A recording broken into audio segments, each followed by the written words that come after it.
Close your eyes. In February 2014, the most important website in the cryptocurrency world went dark.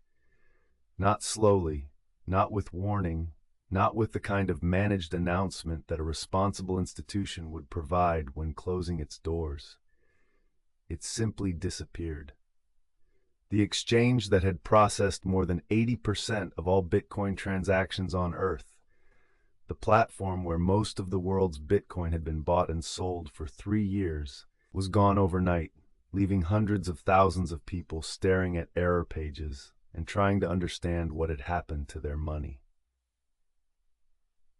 The site was called Mt. Gox. Its name was a relic of a different ambition, an acronym for a trading platform that had never launched, repurposed for something no one in 2007 could have imagined.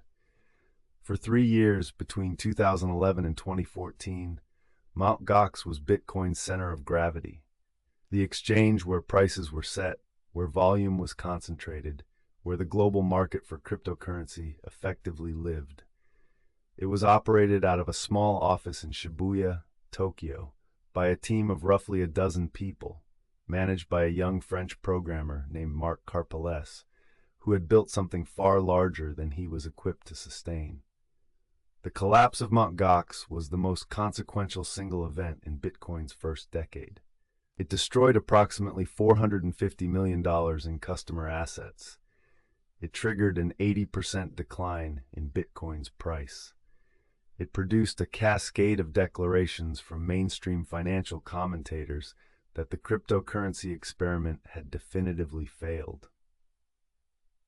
And it forced the entire industry to confront a question that the early years of idealism had deferred. Who holds the keys? What happens when they don't protect them properly? And what does it mean when a technology designed to require no trust is deployed through institutions that require enormous amounts of it? This is the story of Mt. Gox, of how Bitcoin almost died, and of why, despite everything, it didn't. It is also the story of a young man in Tokyo who built something larger than he could manage, and who faced the consequences of that mismatch in a press conference where he stood alone and bowed. And the story of 127,000 people who waited 10 years for a partial accounting that resolved some things and left others permanently unresolved. It is not a story with a satisfying ending. It is the kind of story that ends with something rebuilt from the rubble, which is a different kind of ending, more honest, more complicated, and ultimately more meaningful than a tidy resolution would have been. To understand Mt. Gox, you need to understand what the early Bitcoin community was and what it needed in 2010. Bitcoin was 18 months old when Jed McCaleb registered mtgox.com. McCaleb was a programmer and entrepreneur whose career had followed the leading edge of the internet's development. He had created eDonkey, one of the first major peer-to-peer file-sharing networks, in 2000, and had spent the subsequent years working on various technology projects with varying degrees of success. He was the kind of person who identified problems before they were widely recognized as problems, and who built solutions before the market for them had fully materialized. When he encountered Bitcoin on Slashdot in the summer of 2010, he recognized something immediately. Bitcoin was a functional form of digital money, but it had no market. People who wanted to acquire Bitcoin had to find other Bitcoin holders willing to trade directly, through forums, through IRC chat rooms, through the kind of informal peer-to-peer arrangements that could not scale. There was no price discovery mechanism that the broader market could observe or trust.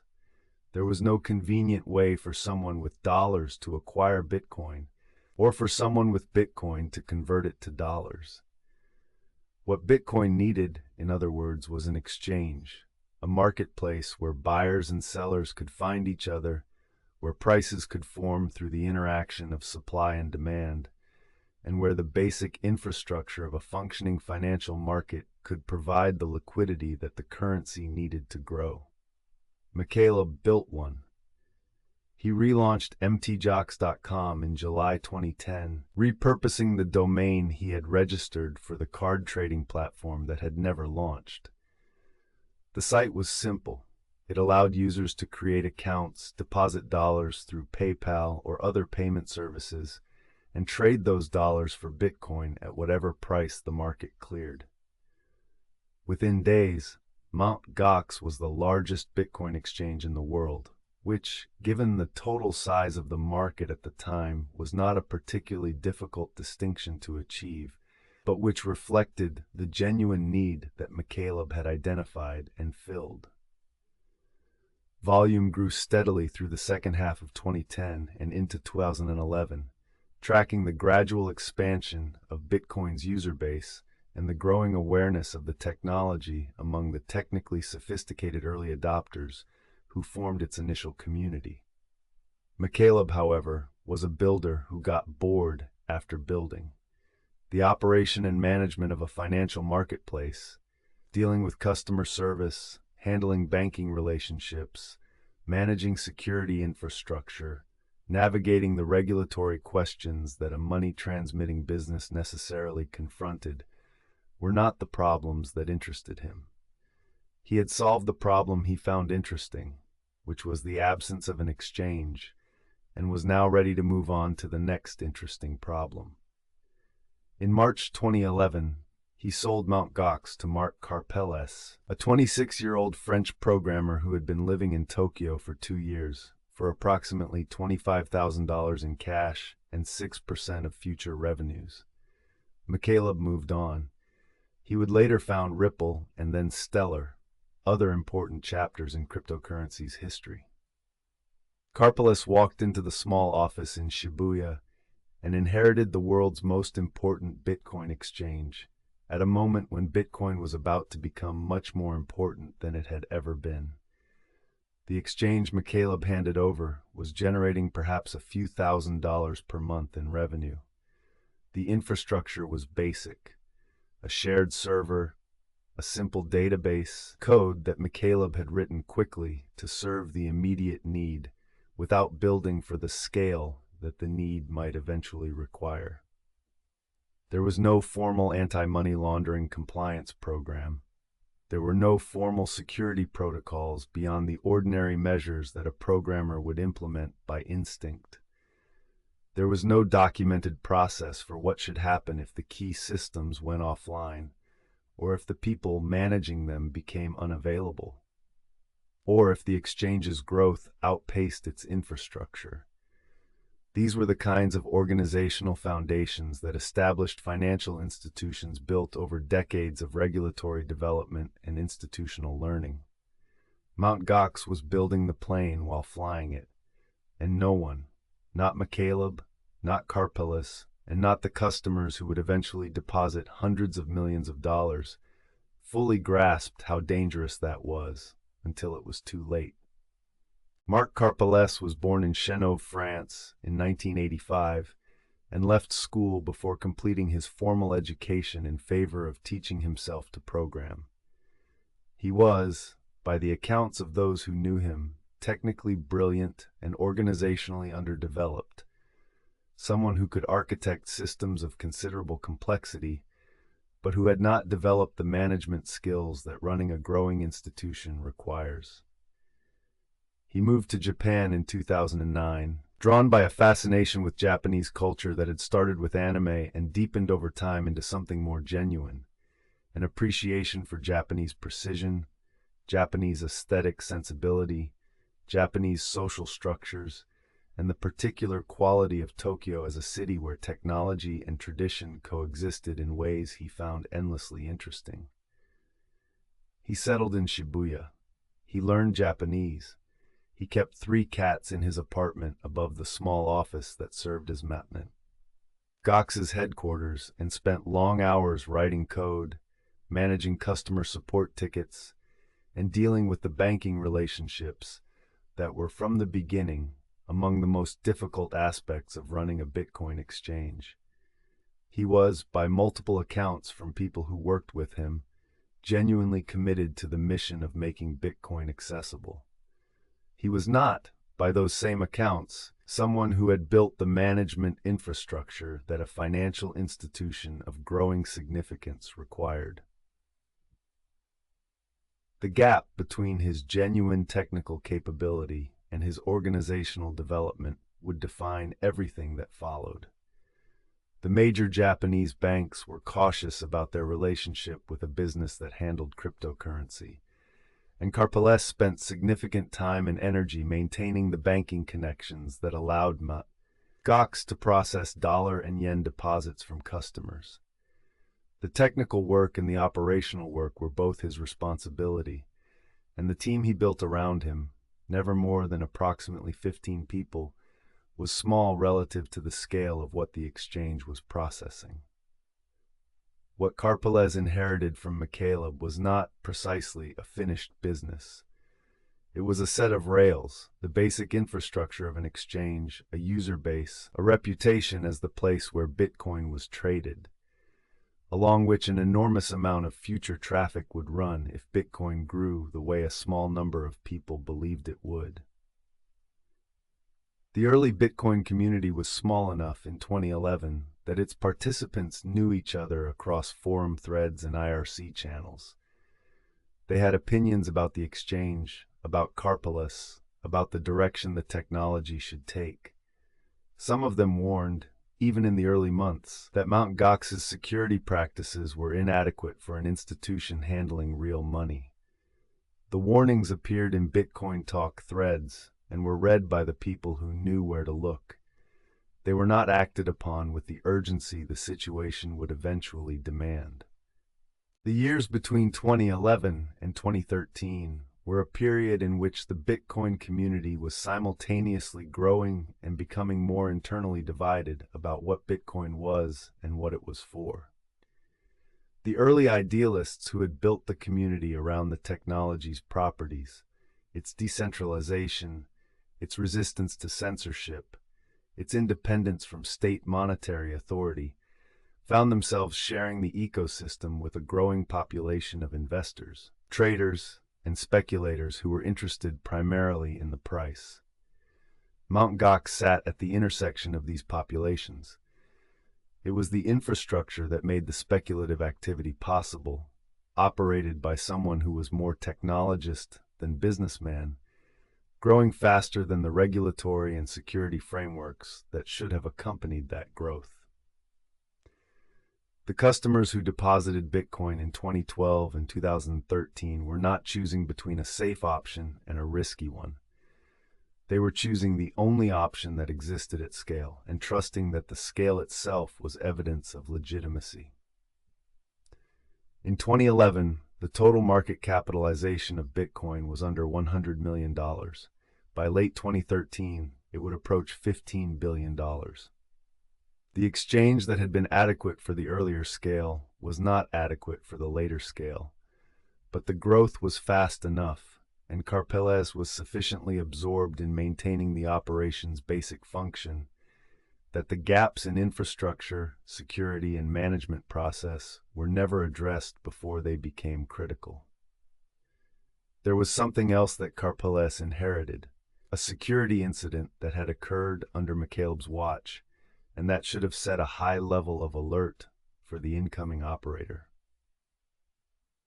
In June 2011, 3 months after Karpeles acquired the exchange, a hacker obtained the credentials of a Mt. Gox auditor who had been given administrator-level access to the system. Using that access, the attacker manipulated the exchange's internal price data, setting the displayed Bitcoin price to 1 cent, and began executing trades at that fictitious price. The resulting chaos crashed the exchange's systems.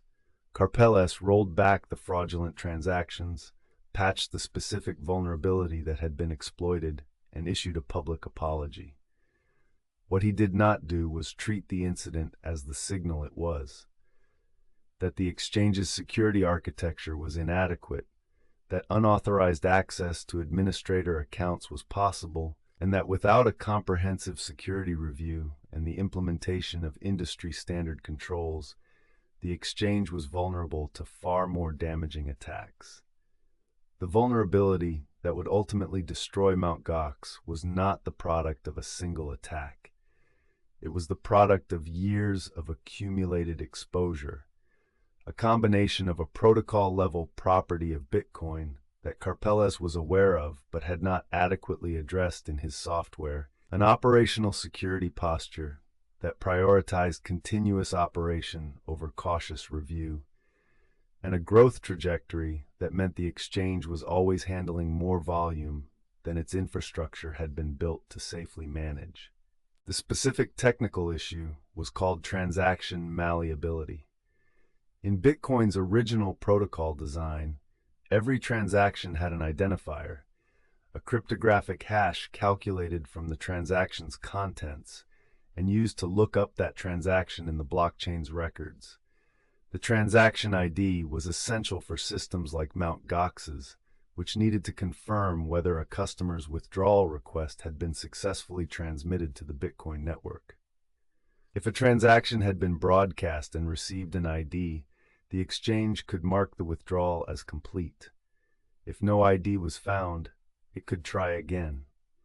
The logic was straightforward and, in a well-implemented system, reliable.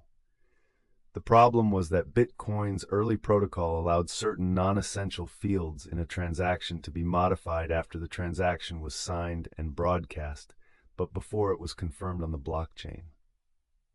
This modification changed the transaction ID without changing the actual instructions, the amount being sent, the sending address, the receiving address.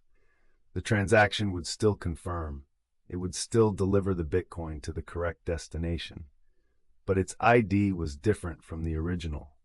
An attacker who understood this could create a systematic exploitation of Mt. Gox's withdrawal processing. They would request a withdrawal, receive the transaction broadcast from Mt. Gox, modify the transaction malleably to change its ID, and then report to Mt. Gox's system that the original transaction had failed. Mt. Gox's system, seeing no confirmation for the original transaction ID, would process a second withdrawal. The attacker received the Bitcoin twice. The exchange's records accounted for only one of the two deliveries. The discrepancy accumulated silently, withdrawal by withdrawal, over months and possibly years, draining Bitcoin from the exchange's reserves without any single incident large enough to trigger immediate alarm. The transaction malleability vulnerability was known in the Bitcoin developer community. It had been documented and discussed. The specific impact on exchange withdrawal processing systems had been identified as a risk. The Bitcoin developers who maintained the core protocol were working on a fix, what would eventually become the segregated witness upgrade, which removed the malleability surface from the transaction signature structure, but the fix would not be fully deployed until 2017. In the intervening years, exchanges that processed Bitcoin withdrawals needed to implement their own protections against exploitation of the vulnerability. Some did. Mt. Gox did not implement adequate protections. Karpelès knew about it. The scale of the exploitation, and the years during which it operated undetected, raises questions about the quality of the monitoring that Mt. Gox applied to its own transaction data. A financial institution aware of a specific vulnerability affecting its withdrawal system would normally implement monitoring designed to detect the signature patterns of that vulnerability being exploited. Unusual ratios of withdrawal failures to successes, systematic requests originating from specific accounts, patterns of double withdrawal that would appear as anomalies in any adequate review of the transaction logs. The evidence that emerged during the criminal proceedings and forensic investigations suggested that this monitoring either did not exist or was not being acted upon. Whether the absence of effective monitoring was a product of resource constraints, technical inattention, or something more deliberate has never been definitively established. What has been established is that hundreds of thousands of Bitcoin flowed out of the exchange over a period of years through mechanisms that a well-monitored system would have detected and addressed. Whether he understood the scale at which it was being exploited against his specific system, or whether the exploitation was subtle enough that it appeared within the ordinary noise of a high-volume exchange's operations, was a question the subsequent criminal proceedings examined without reaching a publicly definitive answer. What the forensic blockchain analysis of Mt. Gox's transaction history established was that Bitcoin had been leaving the exchange through this mechanism, and possibly through other mechanisms, including direct theft by at least one employee who was subsequently prosecuted, for a period of years. The total losses from all sources combined were approximately 650,000 Bitcoin, representing the funds of customers who had deposited them in good faith and who believed they were safe in cold storage. They were not. The Bitcoin bull run of 2013 was the most dramatic price appreciation in the currency's history to that point, and it placed Mt. Gox at the center of a global financial story that neither the exchange nor its CEO was prepared to handle. Bitcoin began 2013 trading at approximately $13. By April, it had reached $266, driven by a surge of interest from Cyprus, where a banking crisis had deposited losses on ordinary account holders and prompted a significant cohort of Europeans to seek alternative stores of value. The price then fell sharply and recovered. By October, it was climbing again, driven by growing media coverage, increasing retail interest, and the recognition by a small but growing institutional investor community that cryptocurrency represented a genuine asset class. In November, Bitcoin broke $1,000 for the first time. In the first week of December, it briefly touched $1,242, higher than the price of an ounce of gold. The gain from January to December was over 7,000%. It was the kind of price movement that appears from within the period like evidence of a revolution, and from outside the period like evidence of a bubble. Both assessments were partially correct. Every media story about Bitcoin mentioned Mt. Gox. It was the exchange where prices were set, where the dominant share of global volume was traded, where the number that appeared in news headlines as the price of Bitcoin was determined. The New York Times mentioned Mt. Gox. Bloomberg mentioned Mt. Gox. The Economist mentioned Mt. Gox. Congressional hearings about Bitcoin mentioned Mt. Gox. For the majority of the global population that encountered Bitcoin for the first time in the second half of 2013, Mt. Gox was Bitcoin, not as a blockchain technology, not as a protocol, but as the place where Bitcoin lived and could be purchased. Every new investor who wanted to participate in what they were reading about found their way, eventually, to Mt. Gox. The exchange processed new account registrations at a rate that exceeded its operational capacity. Customer service wait times extended to weeks. Technical infrastructure that had been adequate for the quieter volumes of 2012 was straining under the weight of 2013's demand. Karpelès and his small team were working at the limit of their capacity to maintain the exchange's basic function, let alone audit its security posture or investigate anomalies in the transaction data. Behind the operational chaos of unprecedented growth, the security gap was widening. The Bitcoin that should have been accumulating in the exchange's cold storage, offline wallets where customer funds were held safely against hacking, was not accumulating. It was leaving. Through exploitation of transaction malleability, through internal access that was insufficiently controlled, through whatever combination of mechanisms had been operating for years, the reserves that should have backed the customer accounts were a fraction of what the accounting system showed. And the accounting system, which Karpelès had modified, according to the subsequent criminal prosecution, in ways that overstated his own account balance, was not a reliable picture of the exchange's actual state. In early 2014, withdrawal processing began to slow dramatically. Customers who submitted requests found them pending for days, then weeks. Support tickets received generic responses about technical issues and compliance reviews. The explanations were not false, exactly. There were genuine banking complications arising from Mt. Gox's relationship with its Japanese banking partners, but they were incomplete.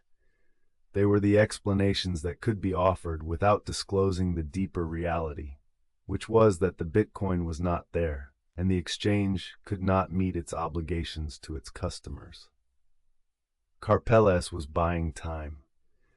Whether he believed circumstances might change, whether he thought he could find a way to bridge the gap, or whether he simply could not bring himself to declare the collapse that was already inevitable. The evidence from the subsequent proceedings points in all of these directions simultaneously. The online communities where Bitcoin users gathered were becoming increasingly alarmed.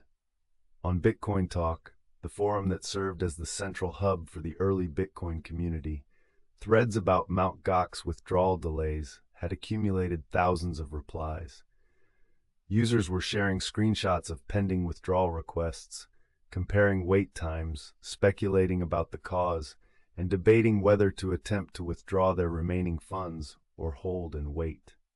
The advice was divided between those who believed the delays were temporary and technical, and those who were increasingly convinced that something more fundamental was wrong.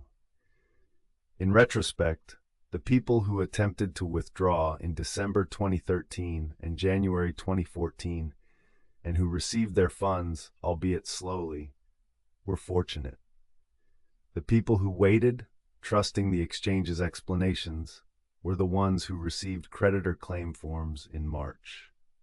On January 24, 2014, Mt. Gox suspended all Bitcoin withdrawals. The official explanation was transaction malleability, the same technical issue that had been exploiting the exchange for years, now publicly identified for the first time as the stated reason for the suspension. The explanation had the advantage of being technically accurate and the disadvantage of being profoundly incomplete. Yes, transaction malleability was a real vulnerability. Yes, it affected Bitcoin withdrawal systems. No, it did not explain why an exchange with hundreds of millions of dollars in customer assets could not process any withdrawals at all. The Bitcoin community's response was immediate and angry. On Reddit, on Bitcoin Talk, in Telegram groups and IRC channels where the cryptocurrency community organized its discourse, the reaction combined technical skepticism about the stated reason with genuine alarm about the welfare of funds that had not been accessible for weeks before the official announcement. The mainstream Bitcoin exchange community moved quickly to distance itself from Mt. Gox. On February 6, 2014, the CEOs of 6 major Bitcoin exchanges, including Coinbase, Kraken, Bitstamp, BTC China, and others, published an open letter explicitly stating that transaction malleability was a known issue that their exchanges had addressed without requiring a complete withdrawal halt, and implicitly criticizing Mt. Gox for using a technical explanation to obscure what they apparently recognized as a more serious underlying problem. The letter was careful and diplomatic, but its message was clear. Something was wrong with Mt. Gox that had nothing to do with the technical vulnerability it had cited. The statement did not produce an immediate response from Mt. Gox. It produced silence. On February 7th, a document began circulating on Reddit and elsewhere that appeared to be an internal Mt. Gox strategy document, a crisis communications plan drafted by outside advisors brought in to help the company understand its options. The document stated that Mt. Gox had lost 744,408 Bitcoin, worth approximately $350 million at current prices. It described the exchange as insolvent. It used the word catastrophic to characterize the situation. It described scenarios ranging from an orderly wind down to the possibility of a management buyout or external rescue by other industry participants. The document was labeled as a draft, and Karpeles denied it was authentic when contacted by journalists who had obtained it. The denial was factually incorrect. The document was real, and the situation it described was accurate in its essential outlines. On February 24, 2014, the Mt. Gox website disappeared. No announcement, no statement, no timeline for return. The trading platform went offline, the company's social media accounts went silent, and the users who had deposited funds, some of whom had been waiting weeks or months for withdrawals, were left with error messages where their account balances had been. A handwritten note appeared on the door of the Shibuya office. An apology. Nothing more. The price of Bitcoin fell 40% over the following 48 hours, touching levels that had not been seen since the beginning of the bull run. The headline writers who had spent months describing Bitcoin's extraordinary rise pivoted immediately to declaring its definitive collapse. Bitcoin's price falling didn't cause Mt. Gox to close. Mt. Gox's closing caused Bitcoin's price to fall, and the distinction, in the noise of the moment, was difficult for most observers to maintain. On February 28, 2014, 4 days after the website went dark, Mt. Gox filed for bankruptcy protection in the Tokyo District Court. In the days between the site going dark and the bankruptcy filing, the Bitcoin community was in a state of collective shock that was also, for some participants, a state of grim recognition. The people who had been warning about Mt. Gox's operational inadequacy for years felt the particular desolation of being proven right in the worst possible way.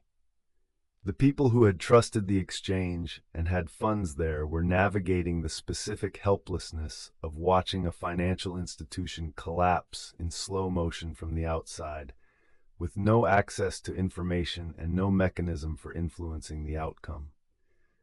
Several prominent Bitcoin developers and industry participants attempted to contact Karpelès directly in the days before the bankruptcy filing, either to offer assistance or to understand the scope of what had happened.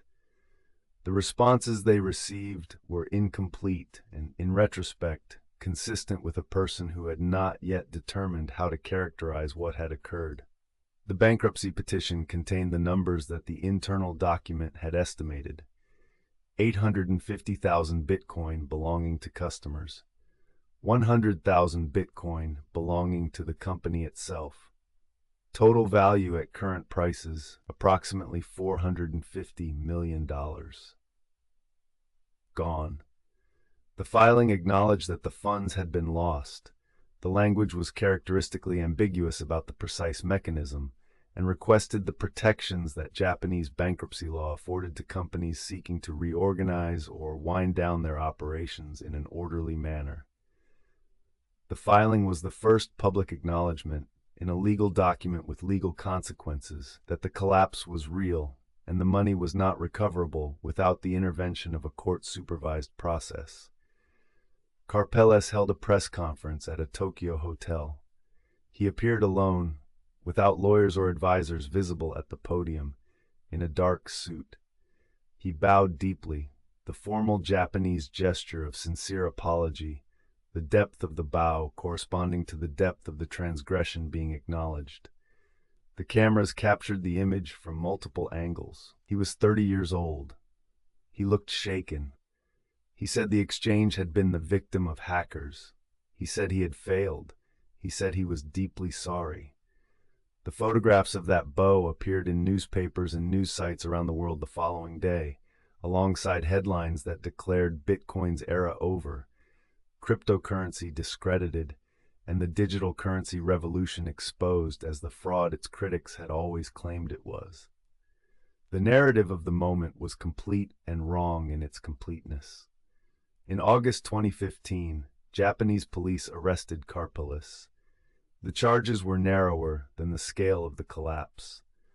Prosecutors charged him with manipulating Mt. Gox's account database, specifically inflating the balance of his personal account by entering fictitious numbers, and with embezzling approximately $3 million from the company's operational funds for personal use. The theft of 650,000 customer Bitcoin was not directly charged. because the evidentiary standard required for a criminal conviction in Japan beyond reasonable doubt on specific acts with specific intent could not be met for the broader losses through the evidence available to prosecutors. What could be proven was the database manipulation and the diversion of operational funds. Karpeles contested the charges.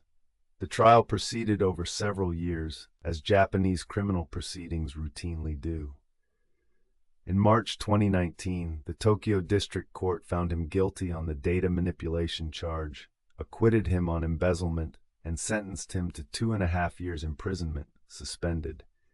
He served no prison time.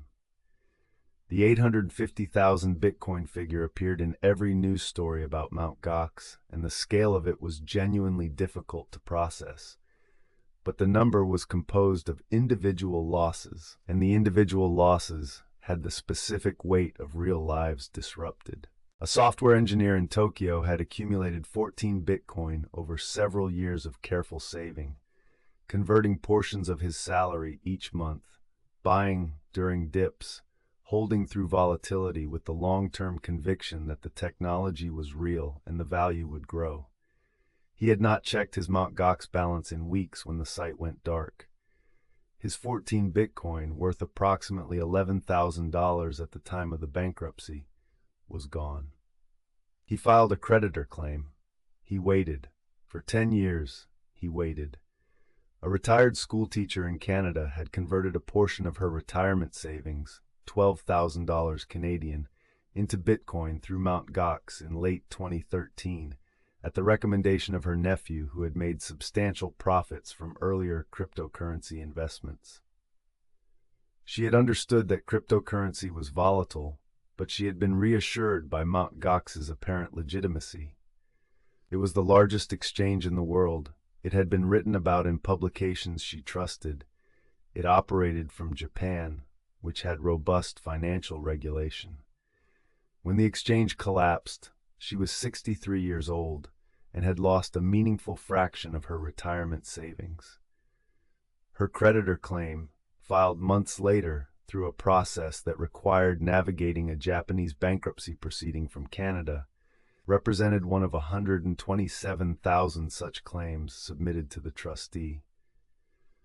A young entrepreneur in South Korea had been using Mt. Gox as his primary trading account, maintaining a balance of approximately 30 Bitcoin that he actively traded as part of a broader business strategy.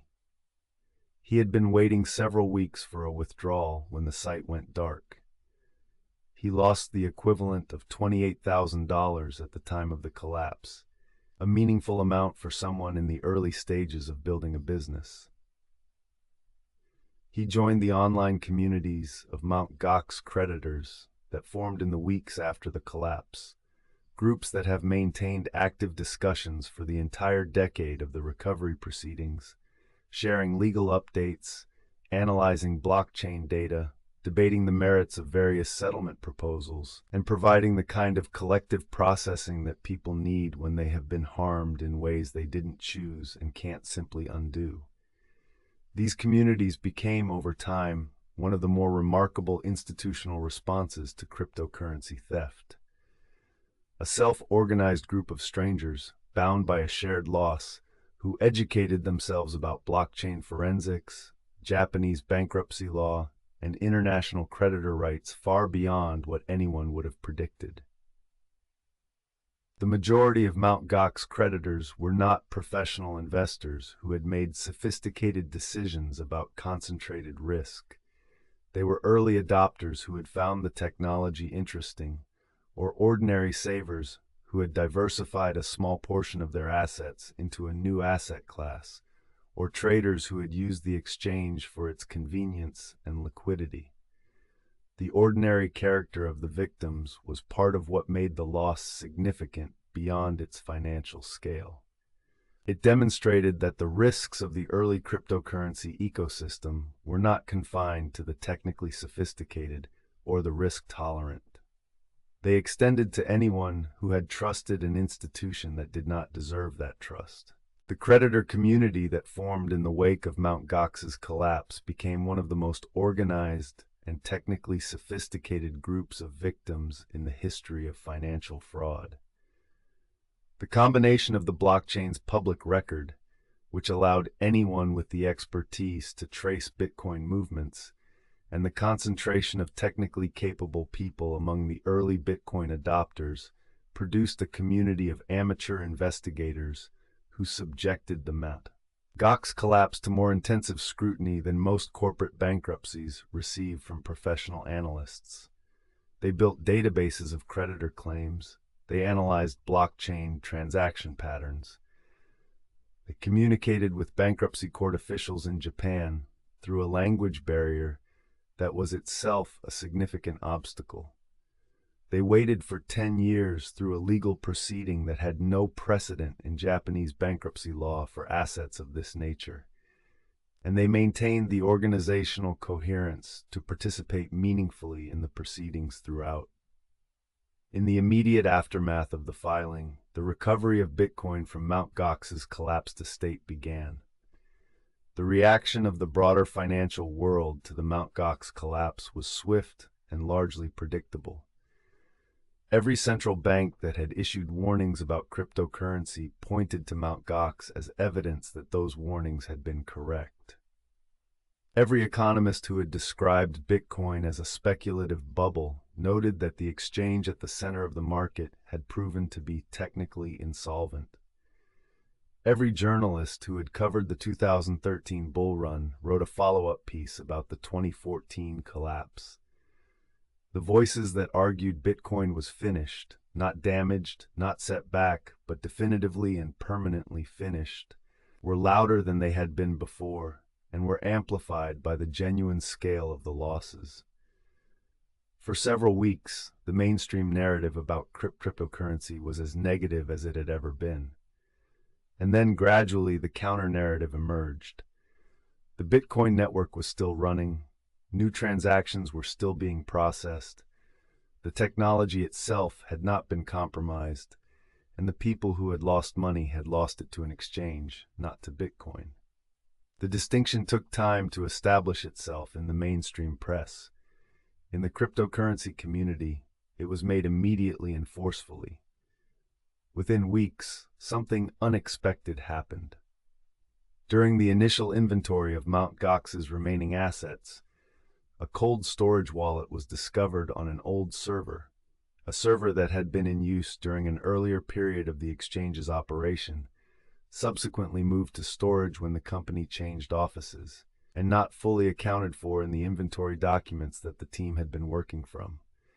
The wallet contained 199,999.99 Bitcoin, nearly 200,000 Bitcoin, at the time of discovery worth approximately $116 million. Karpelès stated that he had not known these Bitcoin existed in that location. They represented funds that had been moved to cold storage early in the exchange's operation, and then effectively forgotten as the company's growth and chaos accumulated around them. The discovery revised the total missing Bitcoin from 850,000 to approximately 650,000. Still, the largest cryptocurrency theft in history at the time. Still an effectively unresolvable loss for the customers owed it. But 200,000 Bitcoin had been found. The bankruptcy proceedings were assigned to Nobuaki Kobayashi, a Tokyo lawyer appointed as trustee by the court. His mandate was to protect, identify, and eventually distribute the recovered assets to the approximately 127,000 creditors who filed verified claims. Kobayashi's management of the estate over the following decade became one of the most scrutinized aspects of the entire saga. His decisions about when to sell Bitcoin from the estate, to generate liquidity for operational expenses and eventual distributions, were criticized at various points as contributing to downward price pressure during periods when the sales occurred. Blockchain analysts identified sales of substantial amounts of Bitcoin by the Mt. Gox estate during the 2017-2018 period, when prices were at or near historical highs, and some market observers argued that these sales had contributed to the price declines that occurred in early 2018. The trustee disputed these characterizations. The debate illustrated how the 10-year proceeding interacted with the broader cryptocurrency market in ways that neither the courts nor the creditors could fully anticipate or control. The claims were denominated in Japanese yen at the exchange rates prevailing at the time of the bankruptcy filing. Bitcoin was worth approximately $450 per coin when the claims were filed. The total value of filed claims represented hundreds of millions of dollars. The total value of assets that had been recovered, the 200,000 Bitcoin, plus various cash balances and other assets, was less than the filed claims, which meant creditors would receive partial compensation at best, calculated in dollar terms at the bankruptcy date price. And then Bitcoin's price recovered. In 2015, Bitcoin climbed back through $300, then $400. In 2016, through $600, then $1,000. In 2017, through $5,000, then $10,000, then $20,000. By 2021, Bitcoin reached $65,000. By 2024, it was approaching $100,000.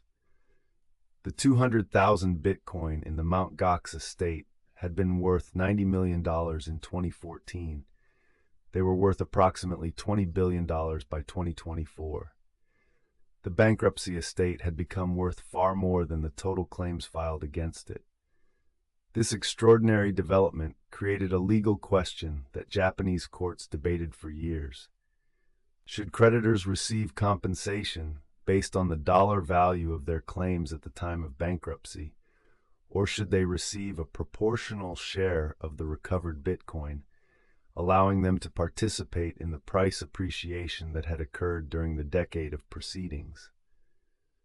The difference between these two approaches, measured in dollars, was the difference between partial compensation for losses and extraordinary windfall.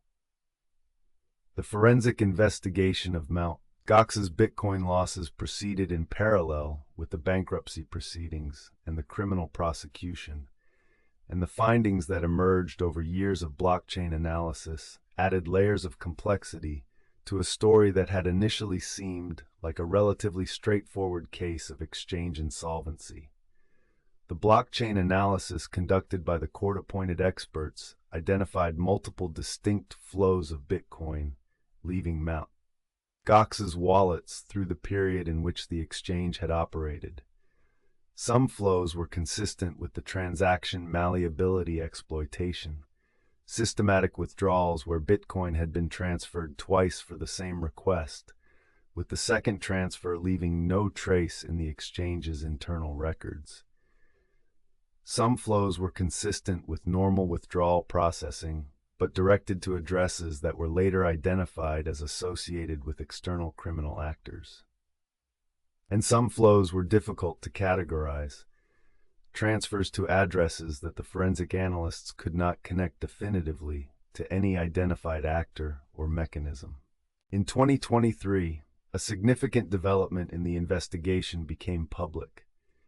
A Russian national named Alexander Vinnik had been arrested in 2017 in Greece at the request of U.S. authorities, who charged him with operating a cryptocurrency money laundering service called BTCE that had processed billions of dollars in criminal proceeds, including funds connected to the Mt. Gox theft.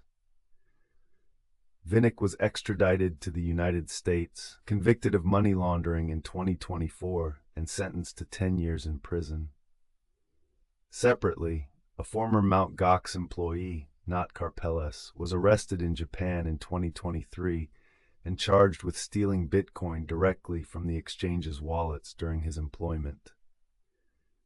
His prosecution added a dimension to the Mt. Gox story that had previously been absent from the official narrative: the possibility that the losses were not entirely the product of external hacking and technical exploitation, but included deliberate insider theft by people with direct access to the exchange's systems. The combination of external exploitation, possible internal theft, inadequate security architecture, and the failure to detect and address mounting losses over a period of years created a picture of institutional failure that was more complex than the simple narrative of "exchange got hacked" that had dominated the initial coverage. Karpelès was not portrayed, even by his critics, as the architect of a deliberate scheme to steal customer funds. The picture that emerged from years of investigation was of a person who was genuinely overwhelmed, who made decisions that prioritized operational continuity over security, who failed to recognize or acknowledge the scale of what was happening until it was too late to address it, and who was also, by the findings of the criminal prosecution, not entirely honest about his own conduct in the management of the exchange's accounts. The full picture was neither the villain of popular imagination nor the victim of events beyond his control. It was something less satisfying and more human than either. The investigation also produced something of lasting value for the cryptocurrency ecosystem, a detailed forensic record of exactly how Bitcoin could be stolen from an exchange, which became the foundational document for exchange security practices going forward. The specific patterns of the transaction malleability exploitation, the timing of double withdrawal attempts, the address patterns used, the methods of obfuscating the movement of stolen funds across multiple wallets, were documented in forensic reports that were studied by security researchers, incorporated into exchange security audits, and referenced in regulatory guidance documents published by financial supervisors in multiple countries. The theft that destroyed Mt. Gox became, paradoxically, the instruction manual for preventing the next Mt. Gox. The blockchain's transparency, the same property that made the theft traceable, made it available for this educational purpose in ways that the theft of physical assets never could be. On July 5, 2024, 10 years, 4 months, and 7 days after the Mt. Gox bankruptcy filing, distributions to creditors began. The distribution process had been the subject of litigation, negotiation, and legal proceedings for a decade. The fundamental question, whether creditors should receive the dollar value of their claims calculated at 2014 prices, or a proportional share of the Bitcoin that had appreciated dramatically over the intervening years, had been resolved, ultimately, in favor of a hybrid approach that provided partial Bitcoin distributions to creditors who had elected that option. The amounts were less than what had been lost in Bitcoin terms, but the Bitcoin that was distributed was worth, at 2024 prices, substantially more in dollar terms than the original losses. For some creditors, the combination of partial recovery and price appreciation produced outcomes that were better, measured in dollars, than what they had originally deposited. For others, the decade of waiting had been accompanied by the opportunity cost of not having participated in Bitcoin's extraordinary appreciation through legitimate holdings. For those who had sold their creditor claims in the secondary market, accepting cents on the dollar years earlier from investors who had gambled on the eventual distribution, the decade had been simply a decade of loss. The distribution also raised questions that the legal framework could not fully answer. The creditors who had held Bitcoin on Mt. Gox in 2014 had not simply lost money. They had been excluded from a decade of extraordinary price appreciation, during which Bitcoin rose from $450 to nearly $100,000. The legal system could compensate them for the dollar value of what they had lost. It could not compensate them for the opportunity they had been denied. A creditor who had deposited 10 Bitcoin worth $4,500 in February 2014 and received partial Bitcoin distributions worth the equivalent of $3,000 at 2024 prices had been, in the narrow sense of the court proceeding, partially compensated. But those same 10 Bitcoin, held through the decade, would have been worth nearly $1 million. The gap between the legal outcome and the full cost of the harm done was not a failure of the legal process. It was simply the honest accounting of what it means when a decade of extraordinary asset appreciation occurs during the time you are waiting for justice. The security legacy of Mt. Gox is foundational to the industry that exists today. Proof of reserves, the cryptographic demonstration that an exchange holds the assets its records claim, became a baseline expectation after Mt. Gox. The concept was simple in principle. An exchange should be able to prove using the public blockchain that the wallets it claims are under its control actually contain the Bitcoin attributed to customer accounts. Before Mt. Gox, this was considered a niche concern of the technically paranoid. After Mt. Gox, it became a standard that reputable exchanges competed to demonstrate. Multi-signature authorization, requiring the cryptographic approval of multiple independent parties before any large withdrawal could be executed, became standard cold storage practice. The single keyholder model that had allowed Bitcoin to drain from Mt. Gox's wallets without any second pair of eyes on the transaction was identified as the specific architectural failure it had been, and eliminated from the design of every serious custody operation that followed. The specific exchanges that emerged as responsible operators in the aftermath of Mt. Gox built their reputations in direct opposition to what Mt. Gox had represented. Coinbase, founded in San Francisco in 2012, developed a compliance-first culture that prioritized regulatory relationships over growth speed and became the first major cryptocurrency exchange to go public on a U.S. stock exchange in 2021. Kraken, founded in San Francisco in 2011, became known for rigorous proof of reserves practices and was among the first exchanges to publish cryptographic demonstrations of solvency. Bitstamp, founded in Slovenia, developed multi-signature cold storage practices that became the industry standard. Each of these operations was built by people who had watched Mt. Gox and understood what it had done wrong, and who built their own operations around the specific failures they had observed. The institutional memory of Mt. Gox was thus embedded directly in the architecture of the exchanges that replaced it, not as a warning cited in documents, but as a practical understanding carried by founders who had lived through the collapse and built differently in response. Regulatory supervision of cryptocurrency exchanges became the dominant policy approach in major markets following Mt. Gox. Japan, where the collapse had occurred, moved fastest.